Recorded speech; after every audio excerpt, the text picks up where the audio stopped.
नमस्कार, prime debate में आप सभी का बहुत बहुत स्वागत है। मैं ब्रजेश मिश्रा हूं। बहुजन समाज पार्टी से कुछ बड़े कद्दावर नेता पार्टी छोड़कर जा रहे हैं, तो कुछ विधायकों ने भी टिकट न मिलने की वजह से पार्टी छोड़ी है।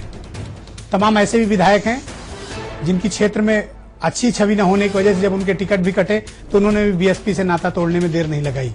तो क्या इन नेताओं के बीएसपी से जाने से, बीएसपी के से बाहर जाने से क्या मायावती को कोई फर्क पड़ रहा है? क्या बीएसपी के किसी वोट बैंक पर फर्क पड़ेगा?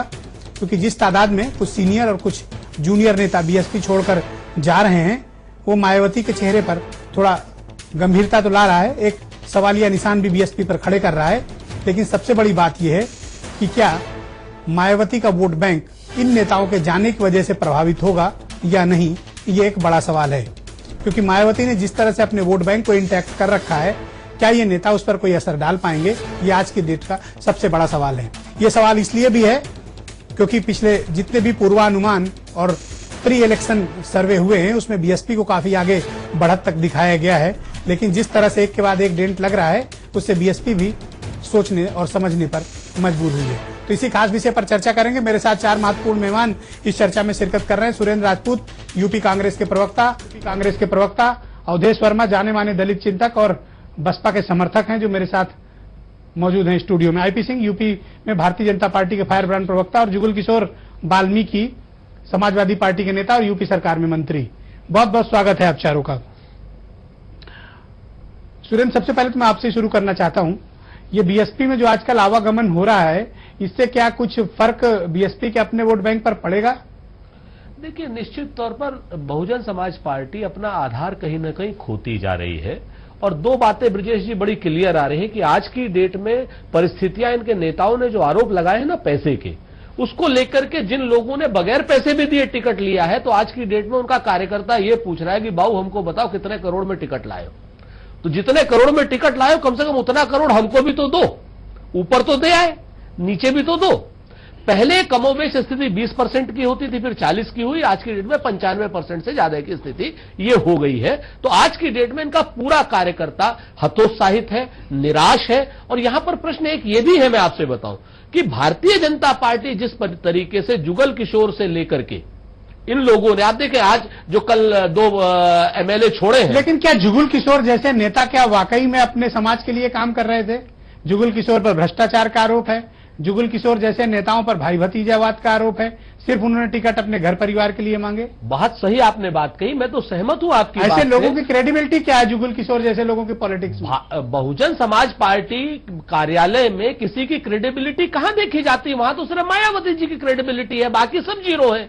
आज की डेट में अगर आप ये देखेंगे, जो क्रेडिबल नेता है वो बाहर चला जाएगा, चाहे जंग बहादुर पटेल हो, चाहे राज बहादुर हो। जो क्रेडिबल लोग होंगे, चाहे बरखुराम वर्मा हो, जो क्रेडिबल लोग होंगे, बहुजन समाज पार्टी में उनकी जगह नहीं है।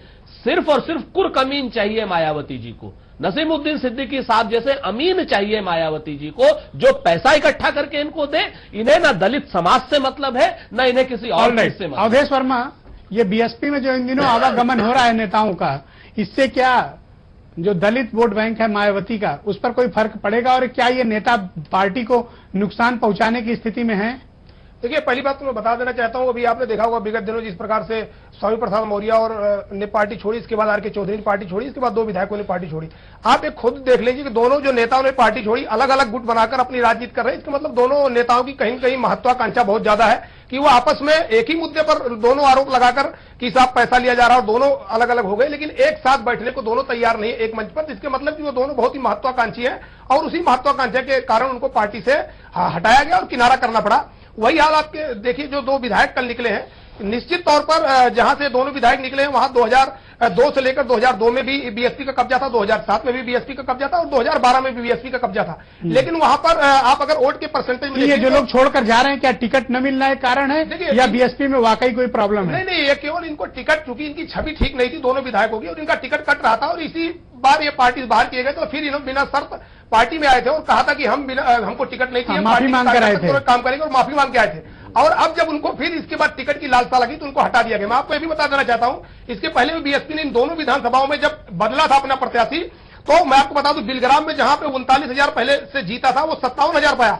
और जो 30,000 से आपके पलिया में जीता था वो 49,000 से जीता। और आपकी आप देखिएगा कि परसेंटेज अपने आप, चाहे जो भी प्रत्याशी बीएसपी का वहां आएगा, ये परसेंटेज फिर बढ़ जाएगा। तो सब मिला के वहां पे मल्लावा से ब्रजेश पाठक को और कोई लखनऊ के व्यापारी हैं उनको पलिया से, लखीमपुर खीरी से टिकट दिया। देखिए निश्चित तौर पर वहां पे आपको बता दूं, मैं आपकी बिलग्राम की बात बताना चाहूंगा। बिलग्राम में 2000 अगर आप वहां की लीजिए, मैं आऊंगा इसके बाद, इसके नेक्स्ट राउंड में आता हूं। आईपी सिंह, क्या ये जो बीएसपी में आजकल आवागमन तेज हो गया है, ये क्या संकेत दे रहा है?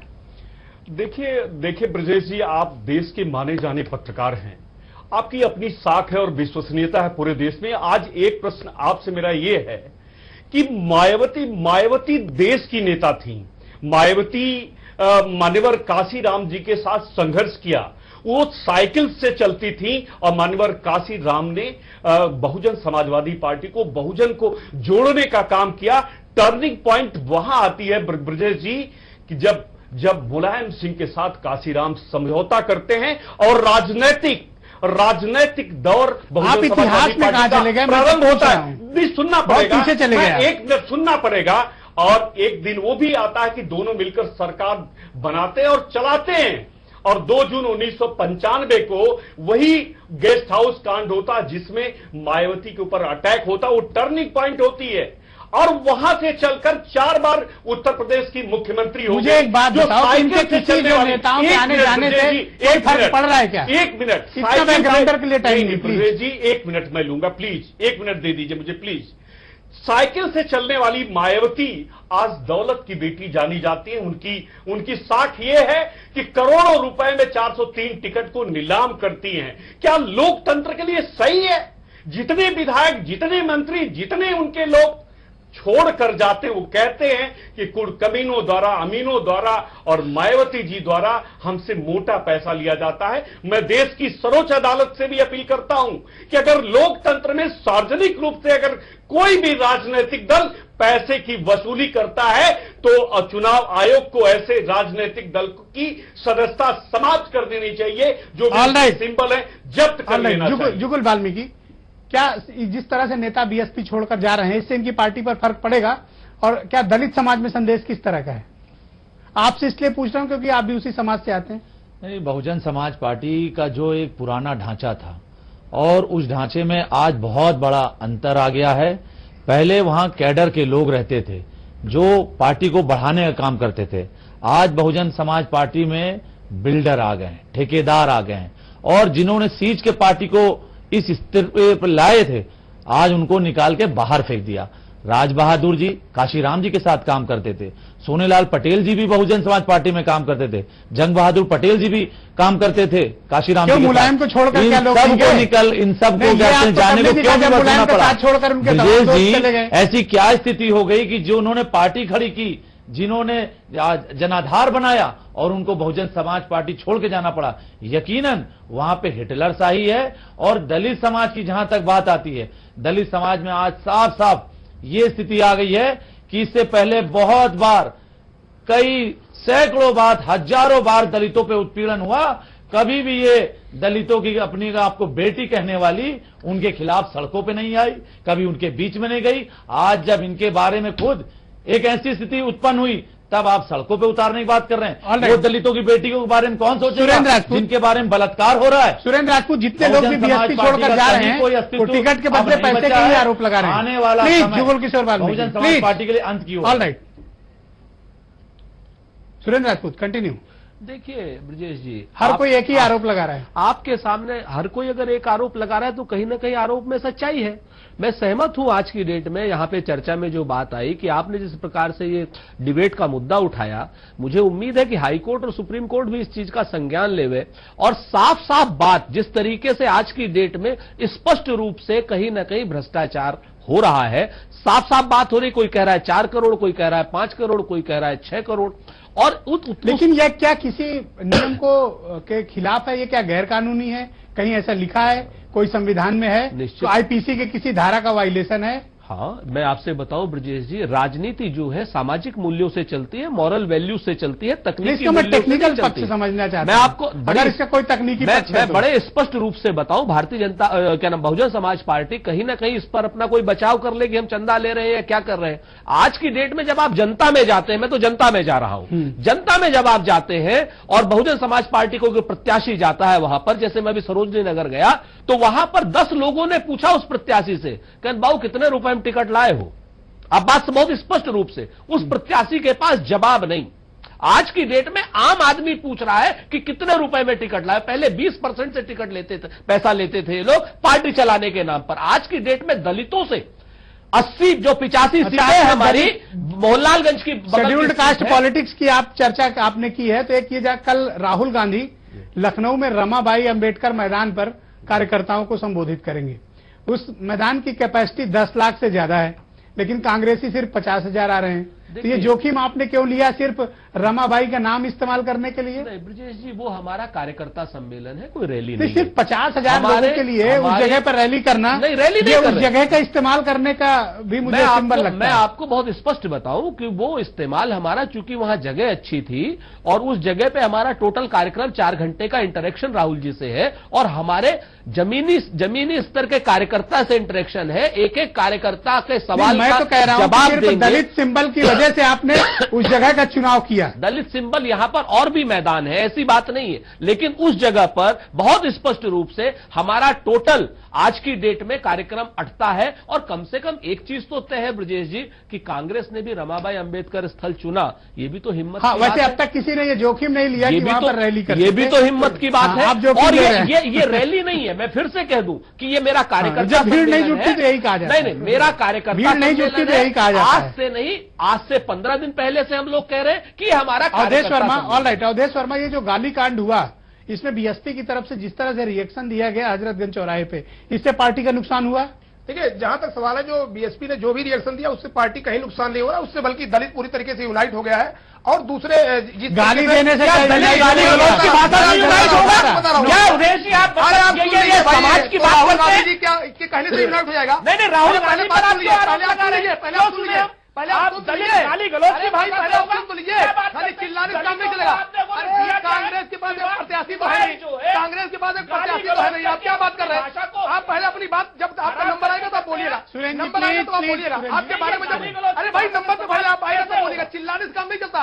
आप जब नंबर आएगा तो आपने बोलिएगा। आपको मैं बता देना चाहता हूँ, आप क्या कह रहे थे? कांग्रेस में आपको बता देना चाहता हूँ, क्या कह रहे थे आपने हमारी बहन मायावती जी को लोगों ने गाली दिया तो चिंता नहीं हुआ, वो दलित की बेटी नहीं थी, वो हमारे किसी माँ बाप की बेटी नहीं थी। पहले आप सुनिए, इसके बाद कोई भी आपकी कुछ नहीं किया। बेवकूफ बना रही है। जिस आप राहुल गांधी की बात कर रहे हैं, आप पहले आप सुन लीजिए। उन्हीं राहुल गांधी से मैं आपके यही कांग्रेस कार्यालय में मिला, उन्होंने कहा मैं पदोन्नति बिल अगर नहीं पास हुआ तो मैं पूरी तरीके से चलने नहीं दूंगा आपकी लोकसभा को। और इसके बाद आज तक बोले नहीं। राहुल गांधी केवल दलितों को बेवकूफ बनाते हैं।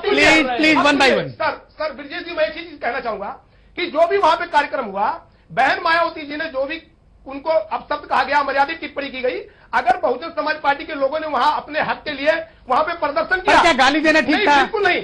कुछ लोग उद्दलित होकर जो समाज में दबे कुचले, जिनका आप लगातार उत्पीड़न कर रहे हैं। दूसरा मुझे ये बताओ अगर कि ये रमाबाई अंबेडकर मैदान का क्या कांग्रेस इस्तेमाल कर रही है? बात है, कांग्रेस 50,000 लोग हैं सिर्फ उनके कांग्रेस के पास दम नहीं है कि वो रमाबाई का एक कोना भर ले। अब वो रमाबाई का नाम लेकर वो दिखाएंगे कि देखो हम रमाबाई से कर रहे हैं, उसको करेंगे कि अपने उस पर ट्विटर पर इस पर डालेंगे रमाबाई से कि लोग गुमराह हो। नाम बेचेंगे, ये पता होना चाहिए रमाबाई से केवल गुमराह हो। इनको यह होना चाहिए कि रमाबाई में कांग्रेस अगर पूरा जोर लगा दे, पूरी 2017 तक उसको नहीं भर पाएगी। एक कोना केवल भर के वो केवल एक बेवकूफ बना रहे, दलित उससे गुमराह होने वाला नहीं है। और अभी पता चल जाएगा 2017 का चुनाव है। अवधेश वर्मा अरे भाई, तो कांग्रेस ने नहीं देगा ना, कांग्रेस दलितों का ठेका। अरे भाई, आपने नहीं ले रखा है, बीएसपी और अवधेश वर्मा ने ले रखा। कांग्रेस ने नहीं रखा है, कांग्रेस ने नहीं ले रखा है। सुरेंद्र जी, प्लीज, नहीं ले रखा, कांग्रेस ने भी नहीं ले रखा है। और दलितों के लिए कितनी बार all right, IP Singh, all right, IP Singh, गुमराह कर रहे हैं। क्या कांग्रेस रमाबाई अंबेडकर स्थल का इस्तेमाल सिर्फ दलित सिंबल की वजह से कर रही है? क्योंकि सिर्फ 40-45 हजार कार्यकर्ता अगर इतने भी आ जाएं तो हैरानी की बात होगी।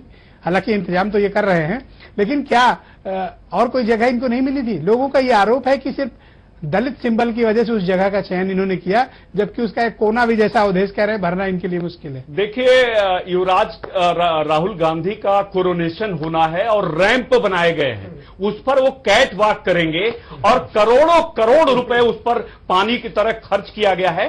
तो कांग्रेस अपने युवराज का कोरोनेशन का स्थान उत्तर प्रदेश और रमाबाई मैदान चुना है, लेकिन आईसीयू में पड़ी हुई कांग्रेस कभी इन्हें कहिए, इन्हें पहले खामोश कराइए, कहिए आपको क्यों पेट में चुप करिए, इन्हें चुप कराइए प्लीज, कहिए कहीं डेकोरम प्लीज प्लीज ये कांग्रेस की you please go head, you please go head, you please go head, आप अपनी बात कहिए, दूसरी गुस्सा मत होइए। दूसरी तरफ मायावती जब दयाशंकर के परिवार, उनकी पत्नी, उनकी मां और उनकी अबोध बेटी को जब देश की संसद के अंदर, राज्यसभा के अंदर गाली दे रही थी, दोहरा रही थी, तो उसके पीछे जैसे 10 वर्षों तक बीएसपी खड़ी थी और बीएसपी मायावती के पीछे कांग्रेस खड़ी पूरे देश ने देखा। और दूसरे दिन नसीमुद्दीन सिद्दीकी, रामअचल राजभर, सतीश चंद्र मिश्रा, इनके सबके नेतृत्व में हजरतगंज चौराहे पर जिस तरह गालियां दी गई, तिलक तराजू और तलवार, इनको मारो जूते चार, उसके बाद बहन बेटियों की गाली दी गई। मैं विश्वास दिलाना चाहता हूं ब्रजेश जी, बहुजन समाजवादी पार्टी, जहां मान्यवर काशीराम ने जहां शुरुआत की थी, बहुजन समाज पार्टी, उसी 90-93 के बीच आज बहुजन समाजवादी पार्टी पहुंच गई है। और जुगल किशोर वाल्मीकि, किसी भी सूरत में बहुजन समाजवादी पार्टी अब सत्ता से दूर दूर तक उसका वास्ता 44 से 66 निपट जाएगी। जुगल किशोर वाल्मीकि, ये बीएसपी में अशांति की वजह क्या है? और दूसरा आपसे भी वही सवाल है कि कांग्रेस रमाबाई अंबेडकर स्थल का इस्तेमाल क्या सिर्फ दलित सिंबल की वजह से कर रही है, जबकि 10 लाख कैपेसिटी के मैदान में 40,000 कार्यकर्ता क्या करेंगे? अगर उतने भी आ जाएं तो बड़ी बात होगी। अब ये तो कांग्रेस का, हालांकि सुरेंद्र जी को थोड़ा अटपटा लग रहा होगा, अभी आ रहे हैं उनके पास। ब्रजेश जी, ये तो कांग्रेस का अपना मानना है कि वो रमाबाई भर पाएंगे, नहीं भर पाएंगे। हमारी बात तो आप भी नहीं पाए वैसे 4.5 साल में। नहीं, हमने तो कितना भरा है ये आप हमसे बेहतर जानते हैं, हमसे बेहतर आप जानते हैं। 2014 में हमने भरा। हम जहां तक दलितों की बात करने पे आज उसके वीडियो नहीं भरा जी, हम जो दलितों की बात जहां तक करने को बैठे हैं, बहुजन समाज पार्टी ने जो ठेका ले रखा था वो ठेका पूरी तरह से खत्म हो चुका है, निरस्त हो गया। एक वर्ग विशेष की पार्टी है केवल बहुजन समाज पार्टी। दलित समाज में 86 जातियां रहती हैं और दलितों के ऊपर इतने अत्याचार हो रहे हैं, गोहाना से लेकर, मेरठ से लेकर, आजमगढ़ से लेकर।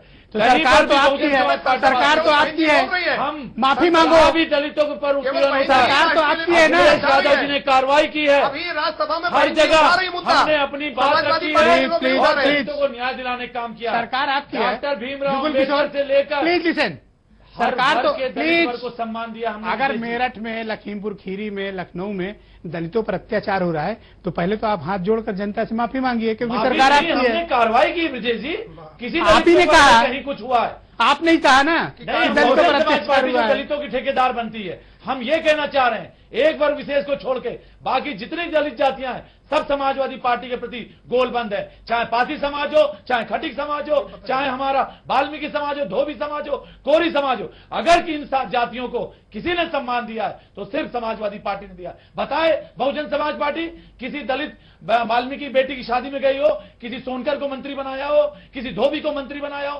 किसी को नहीं बनाया, केवल एक दलित वर्ग विशेष की पार्टी है। और ये 2017 का चुनाव, जितनी अच्छी दलित जातियां हैं अखिलेश यादव जी के नेतृत्व में। ऑल राइट, सुरेंद्र राजपूत, आपसे बहुत सवाल हो चुके हैं, जवाब आप शुरू करिए।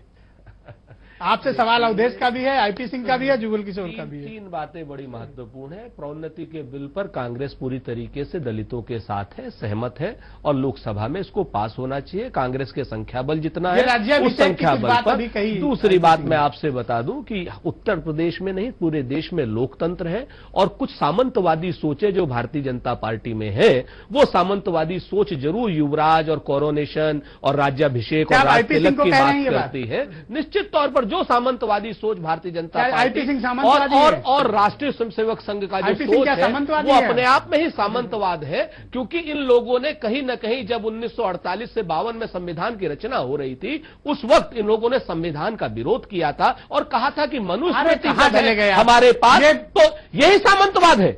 मनुस्मृति को मानने वाले लोग हिंदुस्तान के संविधान की रक्षा नहीं कर सकते। तभी इनके मुंह से यह निकलता है कि कोरोनेशन हो रहा है, राज्याभिषेक हो रहा है। हर 5 साल में चुनाव होते हैं और हर 5 साल में कभी हम सत्ता में आते हैं, कभी वो सत्ता में आते हैं। दूसरी बात जी, मैं ब्रजेश जी, रमाबाई अंबेडकर स्थल की आपने बात कही, तो हमारा कार्यकर्ता सम्मेलन है, हमारा स्वविवेका अधिकार है कि हम कहां उस कार्यकर्ता सम्मेलन को करें। एक एक आदमी की आईडी आप चले, मैं आपको स्वागत करता हूं, जाकर के चेक करें, उन लोगों से संवाद करें, क्योंकि किराए की भीड़ नहीं है। मैंने कहा किराए की भीड़ नहीं है, हमें 50,000 लोग ही चाहिए। वहां पे कार्यकर्ता हमारे सारे विधानसभा क्षेत्रों से आ रहे हैं। एक जो प्रत्याशी है उसको 15 आदमी से ज्यादा लाने की इजाजत नहीं है। आप बात समझिए और आ जाते जी, एक आदमी को 15 आदमी से ज्यादा लाने की इजाजत नहीं है। और वरना ये रैली नहीं है, हमारा कार्यकर्ता सम्मेलन है, राहुल जी का संवाद है, राहुल जी संवाद करेंगे। और उसके बाद कैट वॉक और रैट वॉक, ये सब चीजें सामंतवादी लोगों की बातें हैं, ये वो लोग जाने। अवधेश शर्मा ये कह रहे हैं कि इन्होंने पब्लिक को रोक रखा है, वरना इतने आ जाएंगे। सिर्फ 15 को ही अलाउ किया है, लेकिन 4.5 साल में किसी ने वो क्षमता तो दिखाई नहीं कि बीएसपी की तरह शक्ति प्रदर्शन रमाबाई अंबेडकर स्थल पर कर सके। देखिए, रमाबाई स्थल पे आज तक सभी को पता है, सभी मीडिया को पता है, केवल बीएसपी के अलावा कोई भी उसको फुल नहीं भर पाया। और जहां तक कांग्रेस की बात है, कांग्रेस को अभी हमारे आने वाले 10 सालों में कांग्रेस अगर कितनी भी मेहनत कर ले उसको भरने वाली नहीं है। और जहां तक कह रहे हैं कि कार्यकर्ताओं को रोका गया, मैं आपको बता देना चाहता हूं, इनके पास कार्यकर्ता है ही कहां जो इनको रोकेंगे। जो कार्यकर्ता गिने चुने हैं वो चले आवे, वही बड़ी बात है, उनको काट देते फिर रहे। और दूसरी चीज मैं आपकी जानकारी की बता दूं, जो लोग कह रहे हैं दलितों के उत्पीड़न पर बहन जी ने क्या किया, बीएसपी ने किया, कि इस समय पूरे देश में दलितों पर उत्पीड़न हो रहा। बहुजन समाज पार्टी के राष्ट्रीय अध्यक्ष के अलावा कौन बोल रहा है? चाहे वो ऊना की घटना हो, चाहे वो महाराष्ट्र की घटना हो, चाहे वो मध्य प्रदेश की घटना हो, चाहे वो झारखंड की घटना हो, अपने ऊपर ये नहीं, ये केवल समाजवादी पार्टी के लोगों ने उठाया मुद्दा। आज से पहले क्यों नहीं बोली, ये भी तो बताइए। पार्टी पूरी तरीके आज से पहले भी दलितों के ऊपर अत्याचार हुए, कर रही है। नहीं बोली। समाजवादी पार्टी और भारतीय जनता पार्टी मिलकर कहते हैं गिरफ्तारी, आज दयाशंकर सिंह की गिरफ्तारी हो गई होती, आज दयाशंकर सिंह की गिरफ्तारी हो गई होती। केवल गिरफ्तारी सपा और भाजपा के लोग मिलकर राजनीति कर रहे हैं, सपा और भाजपा के लोग मिलकर राजनीति कर रहे हैं। 2017 में आपको पता चल जाएगा समाज पार्टी की फुल प्लेस में सरकार बन रही है। 2017 में all right, please, all right, all right, 2017 में समाज पार्टी की फुल प्लेस की गवर्नमेंट आ रही है। आप लोग कहीं नहीं IP Singh, all right, okay, please, party के लोग देख रहे हैं। ओके, प्लीज, आईपी सिंह, ये जैसे स्वाति ने पूरा मामले को टर्न अराउंड किया और बीएसपी की तरफ जाती हुई गेंद को अपने पाले में खींचा, तभी आरोप यह है कि बीजेपी इस मामले पर माइलेज लेने के लिए स्वाति का इस्तेमाल कर रही है। नहीं, बिल्कुल ऐसा नहीं ब्रजेश जी। देखिए, राजनीति जो है वो मायावती के साथ, बसपा के साथ बुमरैंग हो गया। एक ऐसा हथियार कि जो बीजेपी के ऊपर और वोट बैंक के लिए मायावती ने चलाया था, वो पलटकर मायावती का गर्दन और बसपा का ही गर्दन काट दिया, क्योंकि उनके लोगों ने बहन बेटी की खुलेआम गाली दी। तिलक तराजू और तलवार, उनको मारो जूते चार। काशी राम मायावती ने जो अच्छा, ये बताओ, ये आपकी भूल के रख दिया। और सामंतवाद, ये पंडित क्या जवाहरलाल नेहरू की डायनेस्टी, ये सामंतवाद है। सामंतवाद की परिभाषा राहुल बाबा हैं। और मैडम प्रियंका वाड्रा, जब इधर प्रयोग फेल होने लगा तो प्रियंका वाड्रा की भी आप सामंती सोच के हैं क्या? सामंती सोच, हम तो किसान परिवार में, एक फौजी के परिवार में पैदा हुए, हम लोग तो जानते ही नहीं। हम लोगों ने वो तमाम गरीबी और संघर्ष देखा है। इसलिए इस प्रकार की बात, इस प्रकार के आरोप सिर्फ कांग्रेस और सपा बसपा ही लगा सकती है, भाजपा की। जुगल किशोर, 20 सेकंड। ब्रिजेश जी, जहां तक बहुजन समाज पार्टी की विषय पे आज हम लोग चर्चा कर रहे हैं और आने वाले 2017 चुनाव की बात करें, बहुत तेजी से बसपा में भगदड़ मच रही है। और आने वाला समय, अभी 2 विधायकों ने बगावत की है, कम से कम 50-60 ऐसे विधायक बैठे हुए हैं जो केवल समय का इंतजार कर रहे हैं, जिनको आप टिकट ऑफर कर रहे हैं। नहीं, हम ऑफर कर रहे हैं, नहीं कर रहे हैं, समय बताएगा। लेकिन बहुजन समाज पार्टी का अस्तित्व आज खतरे में। बहुत धन्यवाद सुरेंद्र राजपूत, अवधेश वर्मा, आईपी सिंह और जुगल किशोर वाल्मीकि, आप चारों का बहुत बहुत शुक्रिया इस बड़ी परिचर्चा में मेरे साथ शिरकत करने के लिए। इसमें कोई दो राय नहीं कि बसपा में इन दिनों जिस तरह का आवागमन चल रहा है, बीएसपी में इस बात को लेकर जरूर ये विचार शुरू हो गया है कि पार्टी को एकजुट रखना इस वक्त सबसे बड़ी जरूरत है। कि पूर्वानुमान आए हैं, उसमें बीएसपी को जिस तरह से बढ़त दिख रही थी, लेकिन हाल फिलहाल जिस तरह से झटके लगे वो बीएसपी के लिए चिंता का सबब जरूर है। बहुत बहुत धन्यवाद और शुक्रिया इस कार्यक्रम को देखने के लिए।